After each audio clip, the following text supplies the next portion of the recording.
Hello दोस्तों, स्वागत है आप सभी का आज की इस वीडियो में। आज हम लोग आरआरबी एनटीपीसी के पीवाईक्यू प्रश्नों को जानेंगे। तो जानने के लिए वीडियो को लास्ट तक देखें और हमारे चैनल में पहली बार है तो चैनल को भी सब्सक्राइब कर लें। देख सकते हैं काफ़ी वीवीआई प्रश्न है जो आरआरबी के एग्ज़ाम में बार बार पूछे गए प्रश्न हैं। तो आज का पहला प्रश्न है हम लोग का, 1925 में केंद्रीय विधानसभा का प्रथम निर्वाचित अध्यक्ष निम्नलिखित में से कौन था? बताना है। सर्वप्रथम निर्वाचित अध्यक्ष निम्नलिखित में से कौन था? ऑप्शन ए में सुभाष चंद्र बोस, ऑप्शन बी में विठल भाई पटेल, ऑप्शन सी में मोतीलाल नेहरू, ऑप्शन डी में भगत सिंह। तो इसका राइट आंसर हो जाएगा ऑप्शन नंबर बी, विठल भाई Patel is a correct answer. फिर है अगला प्रश्न, देख सकते हैं विठल भाई पटेल एक भारतीय राजनीतिक नेता, स्वराज पार्टी के सह स्थापक और सरदार पटेल के बड़े भाई थे। विलट भाई पटेल 1925 में केंद्रीय विधानसभा के अध्यक्ष चुने गए थे। फिर है अगला प्रश्न हम लोग का दूसरा नंबर, अंगीकृत किए जाने के समय भारतीय संविधान सबसे लंबा संविधान था जिसमें मूलतः ब्लैंक स्पेस अनुच्छेद थे। कितने अनुच्छेद थे? तो ऑप्शन ए में है 348, ऑप्शन बी में 448, ऑप्शन सी में 444, ऑप्शन नंबर डी में है 355। तो इसका करेक्ट आंसर हो जाएगा 355 अनुच्छेद थे। भारतीय संविधान सबसे लंबा संविधान था जिसमें से। फिर अगला प्रश्न हम लोग का, ये आंसर को डिस्कस कर लेते हैं थोड़ा। भारत का संविधान 26 नवंबर 1949 को भारत की संविधान सभा के द्वारा पारित हुआ और इसे 26 जनवरी 1950 से लागू किया गया। भारत का संविधान विश्व के गणतांत्रिक देशों में सबसे बड़ा लिखित संविधान है। संविधान निर्माण में समय इसे कुल 395 अनुच्छेद, 8 अनुसूचियाँ और 22 भागों में विभाजित किया गया था। फिर अगला प्रश्न हम लोग का, भारतीय संविधान की एकात्मक विशेषताओं के संबंध में इनमें से कौन सा गलत है? बताना है कौन गलत है। ऑप्शन ए में अखिल भारतीय सेवाएं, ऑप्शन बी में प्रतिनिधित्व की असमानता, ऑप्शन सी में शासक केंद्र, ऑप्शन डी में संविधान की नम्यता ना होना। तो इसका करेक्ट आंसर हो जाएगा हम लोग का ऑप्शन नंबर डी, संविधान की नम्यता ना होना is a correct answer, option number D. अगला प्रश्न है, भारत में किस प्रकार की सरकार है? बताना है भारत में किस प्रकार की सरकार है। ऑप्शन नंबर ए में राजतंत्रीय, ऑप्शन बी में संप्रदायवादी, ऑप्शन सी में संसदीय, ऑप्शन डी में अल्पतंत्रीय। तो इसका करेक्ट आंसर हो जाएगा ऑप्शन नंबर सी, भारत में किस प्रकार का शासन है? तो संसदीय, भारत में संसदीय शासन है। फिर अगला प्रश्न हम लोग का, देख सकते हैं भारत में संसदीय सरकार की स्थापना की गई है। संसदीय प्रणाली लोकतंत्र शासन व्यवस्था की वह प्रणाली है जिसमें कार्यपालिका अपनी लोकतांत्रिक वैधता विधायिका और माध्यम से प्राप्त करती है और विधायिका के प्रति उत्तरदायी होती है। इस प्रकार संसदीय प्रणाली को कार्यपालिका और विधायिका एक दूसरे से परस्पर संबंधित होते हैं। फिर अगला प्रश्न हम लोग का, निम्नलिखित में से किसे भारत में सरकार के संघीय स्वरूप का परिणाम कहा जाता है? ऑप्शन नंबर ए में है राज्य के साथ साथ अन्य व्यक्तियों के विरुद्ध व्यक्तियों के अधिकारी को, ऑप्शन नंबर बी में सरकार के 3 अंग विधायिका, कार्यपालिका और न्यायपालिका, ऑप्शन नंबर सी प्रधानमंत्री की अध्यक्षता वाली मंत्रिपरिषद, ऑप्शन नंबर डी बहुस्तरीय सरकार, संघ, राज्य और स्थानीय।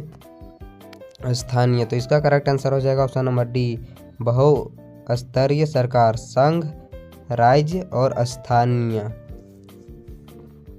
फिर अगला प्रश्न हम लोग का, निम्नलिखित में से कौन सी भारतीय संविधान की एक प्रमुख विशेषता नहीं है?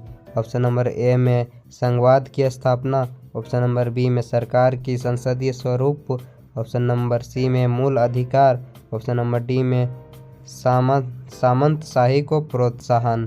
तो इसका करेक्ट आंसर हो जाएगा ऑप्शन नंबर डी, सामंतशाही को प्रोत्साहन। देख सकते हैं संघवाद का स्थापना, सरकार का संसदीय स्वरूप, मूल अधिकार, नीति निर्देशक तत्व आदि भारतीय संविधान की विशेषता है, जबकि सामंतशाही को प्रोत्साहन भारतीय संविधान का अंग नहीं है।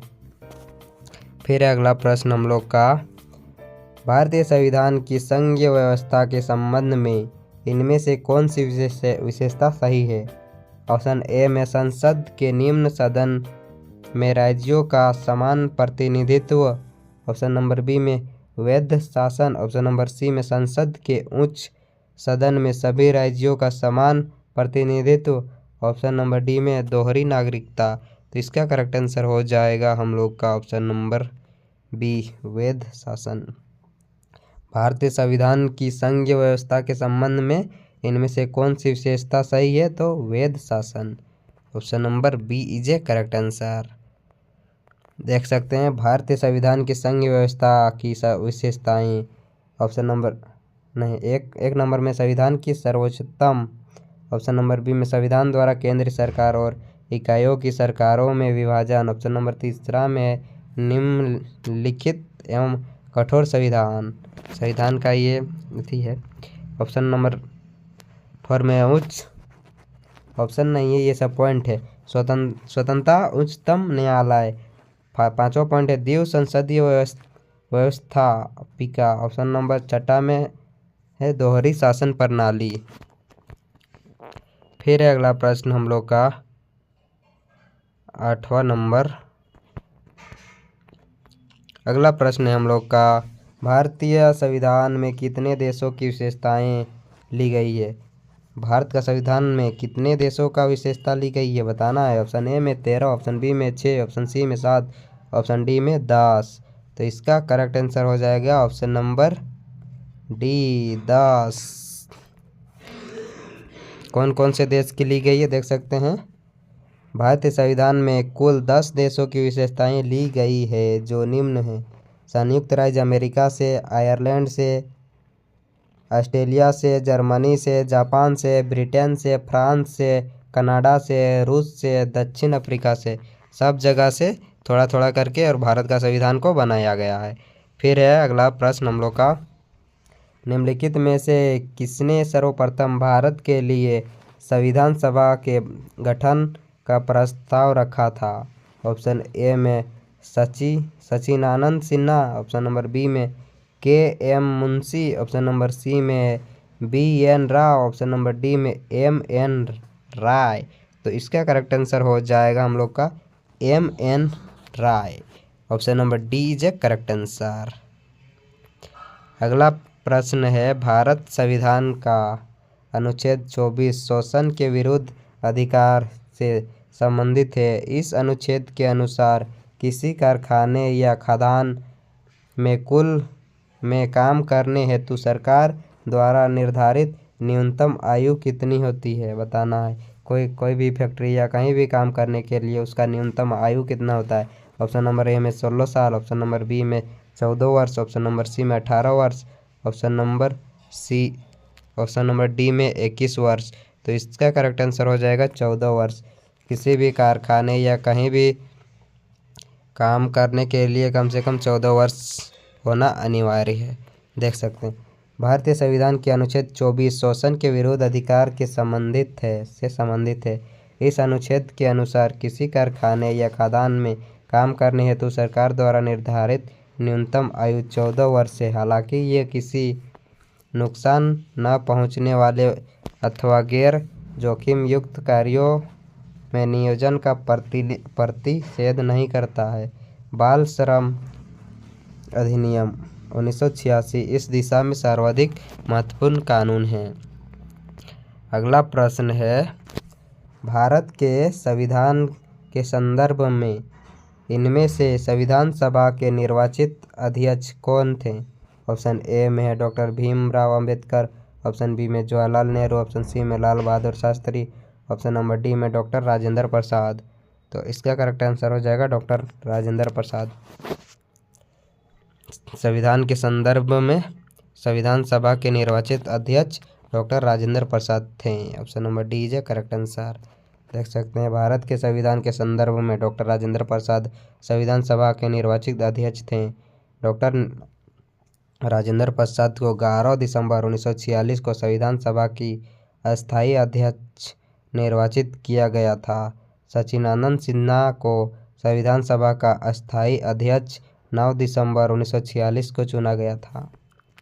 फिर अगला प्रश्न हम लोग का, मसौदा समिति के अध्यक्ष कौन थे जिनके पास संविधान का मसौदा तैयार करने का कार्य था? ऑप्शन नंबर ए में doctor Bhimrao Ambedkar, option B में एन गोपालस्वामी, ऑप्शन सी में अलादी कृष्णस्वामी अय्यर, ऑप्शन डी में सैयद मोहम्मद सादुल्ला। तो इसका करेक्ट आंसर हो जाएगा ऑप्शन नंबर ए डॉक्टर भीमराव अंबेडकर। मसौदा समिति के अध्यक्ष कौन थे? तो डॉक्टर भीमराव अंबेडकर। फिर है अगला प्रश्न हम लोग का, अगला प्रश्न है, राजनीतिक व्यवस्था का कौन सी विधा अलग अलग राज्यों या अन्य व्यवस्थाओं को एक व्यापक राजनीतिक प्रणाली के भीतर इस तरह एकजुट करती है कि प्रत्येक को अपनी अखंडता बनाए रखने का प्रावधान मिलता है? ऑप्शन ए में है ऑप्शन नंबर ए में संप्रभुता, ऑप्शन नंबर बी में लोकतंत्र, ऑप्शन नंबर सी में अखंडता, ऑप्शन नंबर डी में संघवाद। तो इसका करेक्ट आंसर हो जाएगा संघवाद। Option number D is correct answer. देख सकते हैं आंसर को डिस्कशन कर लेते हैं। देश के शासन को चलाने के लिए शक्तियों के विभाजन का सिद्धांत संघवाद कहलाता है। इस शासन प्रणाली में प्रश्नानुसार अलग अलग राज्यों या अन्य राज्य व्यवस्थाओं को एक व्यापक राजनीतिक प्रणाली के भीतर इस तरह के एकजुट किया जाता है कि प्रत्येक को अपनी अखंडता बनाए रखने का प्रावधान मिलता है। अगला प्रश्न है, निम्न में से भारतीय संविधान का कौन सा अनुच्छेद कार्यपालिका के न्यायपालिका के पृथक्करण से संबंधित है? ऑप्शन ए में 50, ऑप्शन नंबर बी में 52, ऑप्शन नंबर सी में 51, ऑप्शन नंबर डी में 53। तो इसका करेक्ट आंसर हो जाएगा 50। देख सकते हैं भारतीय संविधान के कार्यपालिका तथा न्यायपालिका के पृथक्करण का प्रावधान रखा गया है। भारत में एकीकृत तथा स्वतंत्र न्यायिक प्रणाली को अपनाया गया है। ध्यातव्य है कि संविधान के भाग 6 अनुच्छेद 36 से 51 में नीति निर्देश तत्वों का अध्ययन के अंतर्गत अनुच्छेद 50 में इसका विवरण है। अन्य अनुच्छेद इस प्रकार हैं, देख सकते हैं। अनुच्छेद 51 अंतर्राष्ट्रीय शांति एवं सुरक्षा की अभिव्यक्ति। अनुच्छेद 52 भारत का एक राष्ट्रपति होगा। ऑप्शन नंबर अनुच्छेद 53 संघ या कार्यपालिका शक्ति राष्ट्रपति में निहित होगी। फिर अगला प्रश्न हम लोग का, निम्नलिखित में से कौन सा सांकेतिक शब्द देश में सरकार के एक से अधिक स्तरों के अस्तित्व को सुपरिभाषित करता है? ऑप्शन ए में संघवाद, ऑप्शन नंबर बी में विचारशील लोकतंत्र, ऑप्शन सी में तानाशाही, ऑप्शन नंबर डी में सर्वसत्तावाद। तो इसका करेक्ट आंसर हो जाएगा संघवाद। Option number A is a correct answer. Federalism is a correct answer. देख सकते हैं आरआरबी में होना पूछा गया क्वेश्चन है, तो आप लोग अच्छे से देखते जाइएगा। सभी पीवाईक्यू ही प्रश्न है और क्वेश्चन हमेशा रिपीटेड होते ही रहते हैं।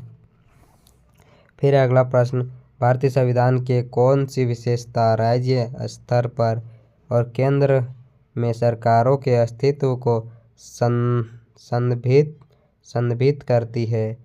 ऑप्शन ए में धर्मनिरपेक्षता, ऑप्शन बी में संघवाद, ऑप्शन सी में सरकार का संसदीय स्वरूप, ऑप्शन नंबर डी में मौलिक अधिकार। तो इसका करेक्ट आंसर हो जाएगा हम लोग का 16 नंबर का करेक्ट आंसर हो जाएगा बी, संघवाद इज करेक्ट आंसर। अगला प्रश्न है, स्वतंत्रता के बाद भारत की संविधान सभा के अध्यक्ष कौन थे? बताना है स्वतंत्रता के बाद भारत का स्वतंत्रता का अध्यक्ष कौन था?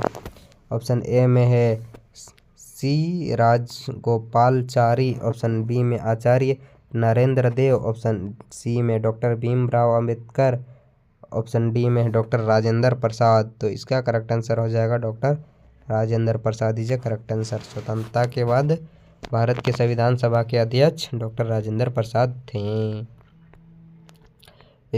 इस आंसर के बारे में थोड़ा डिटेल से जान लेते हैं। देख सकते हैं ये क्वेश्चन आरआरबी जेई में भी पूछा गया है, फिर आरआरबी एनटीपीसी में पूछा गया है।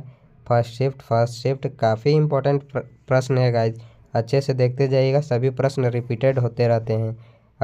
तो इस आंसर को डिस्कशन कर लेते हैं। 9 दिसंबर 1946 को डॉक्टर सच्चिदानंद सिन्हा को संविधान सभा का अस्थायी अध्यक्ष नियुक्त किया गया। 11 दिसंबर 1946 को डॉक्टर राजेंद्र प्रसाद को संविधान सभा के प्रथम अस्थायी अध्यक्ष चुना गया तथा 29 अगस्त 1947 ईस्वी को संविधान सभा के प्रारूप समिति का अध्यक्ष डॉक्टर भीमराव अंबेडकर को चुना गया। अगला प्रश्न है स्वतंत्र भारत में संविधान सभा का प्रथम अध्यक्ष कौन थे? तो ये डॉक्टर राजेंद्र प्रसाद थे। Option number D is correct answer. फिर अगला प्रश्न हम लोग का 9 दिसंबर 1946 को आयोजित संविधान सभा की प्रथम बैठक के अध्यक्ष कौन थे? ऑप्शन ए में doctor Sachchidanand Sinha, option B में जवाहरलाल नेहरू, ऑप्शन सी में मानवेंद्र नाथ रॉय, ऑप्शन डी में डॉक्टर राजेंद्र प्रसाद। तो इसका करेक्ट आंसर हो जाएगा 9 दिसंबर 1946। देख सकते हैं 9 दिसंबर 1946 doctor Sachchidanand Sinha is correct, doctor Sachchidanand Sinha थे। तो 19 नंबर का हो जाएगा doctor Sachchidanand Sinha is correct answer. अगला प्रश्न है इनमें से कौन भारतीय संविधान की मसौदा समिति के सदस्य नहीं थे? ऑप्शन ए में सैयद मोहम्मद सादुल्लाह, ऑप्शन बी में है N Gopalaswami Ayyangar, option C में doctor A M Munshi, option D में ए वी ठक्कर। तो इसका करेक्ट आंसर हो जाएगा ऑप्शन नंबर डी। संविधान सभा के प्रारूप समिति के कुल 7 सदस्य थे। डॉक्टर भीमराव अंबेडकर अध्यक्ष थे, गोपाल स्वामी अयंगर, माधव अलारी, कृष्णा स्वामी अय्यर, के एम मुंशी, मोहम्मद साहुल, ये सभी थे। फिर अगला प्रश्न हम लोग का संविधान सभा के प्रारूप समिति के अध्यक्ष कौन थे? बताना है कौन थे संविधान सभा के प्रारूप समिति के अध्यक्ष। तो इसका उपयुक्त प्रश्न की व्याख्या देखें। तो इसका करेक्ट आंसर हो जाएगा संविधान प्रारूप। यहाँ देखना पड़ेगा इसका आंसर, देख सकते हैं प्रारूप समिति के अध्यक्ष डॉक्टर भीमराव अंबेडकर थे, अंबेडकर को चुना गया था। तो इसका करेक्ट आंसर हो जाएगा option number A is correct answer. फिर है अगला प्रश्न हम लोग का डॉक्टर जवाहरलाल नेहरू ने किस तिथि को संविधान सभा में उद्देश्य प्रस्ताव प्रस्तुत किया था? ऑप्शन ए में है 13 दिसंबर 1948, ऑप्शन बी में 13 दिसंबर 1946, ऑप्शन सी में 13 दिसंबर 1950, ऑप्शन नंबर डी में 13 दिसंबर 1947। तो इसका करेक्ट आंसर हो जाएगा 13 दिसंबर 1946 इज करेक्ट आंसर। फिर अगला प्रश्न हम लोग का 23 नंबर क्वेश्चन है भारतीय संविधान के निर्माण के दौरान निम्नलिखित में से किसने उद्देश्यों के कथन को प्रस्तुत किया? बताना है किसने प्रस्तुत किया था। तो ऑप्शन ए में मोतीलाल नेहरू, ऑप्शन बी में doctor Bhimrao Ambedkar, option C में Jawaharlal Nehru, option number D में है डॉक्टर राजेंद्र प्रसाद। तो इसका करेक्ट आंसर क्या होगा बताना है। इसका करेक्ट आंसर हो जाएगा option number C, Jawaharlal Nehru is correct answer. अगला है, कितने वर्षों लगभग विचार विमर्श के बाद भारतीय संविधान पर हस्ताक्षर किया गया था? कितने साल के बाद हस्ताक्षर किया गया था? तो ये है, इसका करेक्ट आंसर हो जाएगा 3 साल। Option number D is correct answer. देख सकते हैं, दो वर्ष 11 माह 18 दिन लगभग 3 वर्ष के विचार विमर्श के बाद भारतीय संविधान पर हस्ताक्षर किया गया। संविधान निर्माण के प्रारूप समिति का गठन 29 अगस्त 1947 को किया गया, जिसमें से डॉक्टर भीमराव अंबेडकर अध्यक्ष सहित कुल 7 सदस्य थे संविधान बनाने टाइम। अगला प्रश्न है, स्वतंत्र भारत के प्रथम विदेश मंत्री कौन थे? बताना है, स्वतंत्र भारत के प्रथम विदेश मंत्री कौन थे? तो ऑप्शन ए है इसका बलदेव सिंह, ऑप्शन बी में वी गिरी, ऑप्शन सी में जवाहरलाल नेहरू, ऑप्शन डी में है डॉक्टर सर्वपल्ली राधाकृष्णा। तो इसका करेक्ट आंसर हो जाएगा Jawaharlal Nehru, option number C is correct answer. देख सकते हैं, स्वतंत्र भारत के प्रथम विदेशी मंत्री जवाहरलाल नेहरू थे। बलदेव सिंह स्वतंत्र भारत के प्रथम रक्षा मंत्री थे। वी गिरी भारत के तीसरे उपराष्ट्रपति और चौथे राष्ट्रपति थे। डॉक्टर सर्वपल्ली राधाकृष्णन भारत के प्रथम उपराष्ट्रपति और द्वितीय राष्ट्रपति थे। फिर है अगला प्रश्न हम लोग का, स्वतंत्र भारत का पहला केंद्रीय बजट किसने पेश किया था? किसने पेश किया था? तो इसका करेक्ट आंसर हो जाएगा ऑप्शन नंबर डी, आर के सन्मुखम चेट्टी ने किया था। Option number D J correct answer. फिर अगला प्रश्न हम लोग का, भारत के संविधान का मसौदा तैयार करने के लिए संविधान सभा में ब्लैंक स्पेस को मसौदा समिति का गठन किया गया। कब किया गया था? तो इसका करेक्ट आंसर हो जाएगा ऑप्शन नंबर ए, 29 अगस्त 1947 को मसौदा समिति का गठन किया गया था। फिर अगला प्रश्न हम लोग का, भारत की संविधान सभा का विचार पहली बार किसने दिया था? ऑप्शन नंबर ए में B R Ambedkar, option number B में M N Roy, option number C में B N Rao, option number D में डॉक्टर राजेंद्र प्रसाद। तो इसका करेक्ट आंसर हो जाएगा option number B, M N Roy is a correct answer. प्रश्न है, भारतीय संविधान को लिखने वाली संविधान सभा के उपाध्यक्ष कौन थे? ऑप्शन ए में जयपाल सिंह, ऑप्शन बी में G Durgabai Deshmukh, option C में H C Mukherjee, option D में राजेंद्र प्रसाद। तो इसका करेक्ट आंसर हो जाएगा option number C is correct answer, H C Mukherjee थे भारतीय संविधान सभा के उपाध्यक्ष। देख सकते हैं, भारतीय संविधान को लिखने वाली संविधान सभा में हरेंद्र कुमार मुखर्जी को 11 दिसंबर 1946 को उपाध्यक्ष निर्वाचित किया गया था, जबकि राजेंद्र प्रसाद संविधान सभा के अध्यक्ष निर्वाचित हुए थे।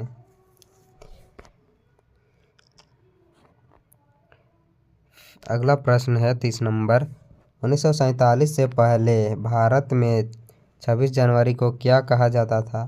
क्या कहा जाता था 26 जनवरी को? तो ऑप्शन ए में शहीद दिवस, ऑप्शन बी में स्वतंत्रता दिवस, ऑप्शन सी में गणतंत्र दिवस, ऑप्शन डी में संविधान दिवस। तो इसका करेक्ट आंसर हो जाएगा स्वतंत्रता दिवस। 1947 से पहले भारत में 26 जनवरी को क्या कहा जाता था? स्वतंत्रता दिवस कहा जाता था। देख सकते हैं, आंसर को थोड़ा डिस्कशन करते हैं। 1947 से पहले भारत में 26 जनवरी को स्वतंत्रता दिवस के रूप में मनाया जाता था। 26 जनवरी 1930 को रावी नदी के तट पर जवाहरलाल नेहरू द्वारा झंडा फहराया पूर्ण स्वराज की संकल्पना प्रस्तुत की थी। स्वतंत्रता के उपरांत 18 अगस्त को स्वतंत्रता दिवस एवं 26 जनवरी को गणतंत्र दिवस के रूप में मनाया जाने लगा। अगला प्रश्न है, भारतीय संविधान के जनक के रूप में किसे जाना जाता है? तो किसे जाना जाता है, तो ये इसका करेक्ट आंसर हो जाएगा डॉक्टर भीमराव अंबेडकर को। Option number A is a correct answer. Doctor Bhimrao Ambedkar को भारतीय संविधान के जनक के रूप में जाना जाता है। अंबेडकर की कानूनी विशेषज्ञता और विभिन्न देशों के संविधान का ज्ञान संविधान के निर्माण में बहुत मददगार साबित हुआ। वह संविधान सभा की मसौदा समिति के अध्यक्ष बने और भारतीय संविधान को तैयार करने में महत्वपूर्ण भूमिका निभाई। अगला प्रश्न है, भारत में सांप्रदायिक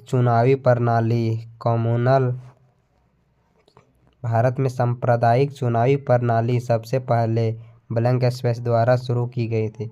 किसके द्वारा शुरू की गई थी? तो इसका करेक्ट आंसर हो जाएगा ऑप्शन नंबर डी, मोर्ले मीटो रिफार्स 1909 में किया गया था।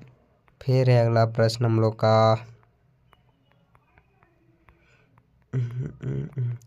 किस निर्णय ने संविधान की मूल संरचना की सिद्धांत निर्धारित किया? ऑप्शन ए में इंदिरा साहनीवाद, ऑप्शन बी में शंकरी प्रसादवाद, ऑप्शन सी में गोलकनाथवाद, ऑप्शन डी में केशवानंद भारतीवाद। तो इसका करेक्ट आंसर हो जाएगा केशवानंद भारतीवाद इज ए करेक्ट आंसर। अगला प्रश्न है, भारत की संविधान सभा की पहली बैठक कब आयोजित की गई थी? बताना है भारत की संविधान सभा की बैठक कब हुई थी? ऑप्शन ए में 9 दिसंबर 1946, ऑप्शन बी में 8 मार्च 1945, ऑप्शन सी में 26 जनवरी 1948, ऑप्शन डी में 7 दिसंबर 1947। तो इसका करेक्ट आंसर हो जाएगा हम लोग का ऑप्शन नंबर ए, 9 दिसंबर 1946 को भारतीय संविधान की पहला बैठक किया गया था। फिर अगला प्रश्न हम लोग का, भारतीय संविधान को कब अंगीकृत किया गया था? बताना है कब अंगीकृत किया गया था। ऑप्शन ए में 26 जनवरी 1950 को, ऑप्शन बी में 26 नवंबर 1949 को, ऑप्शन सी में 26 जनवरी 1947 को, ऑप्शन डी में 26 नवंबर 1946 को। तो इसका करेक्ट आंसर हो जाएगा हम लोग का ऑप्शन नंबर बी, 26 नवंबर 1949 को अंगीकृत किया गया था भारतीय संविधान को। आज के लिए इतना है।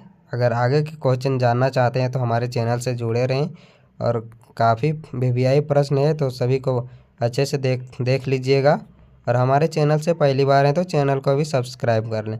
Thanks for watching. इसी तरह के वीडियो पाने के लिए हमारे चैनल से जुड़े रहें।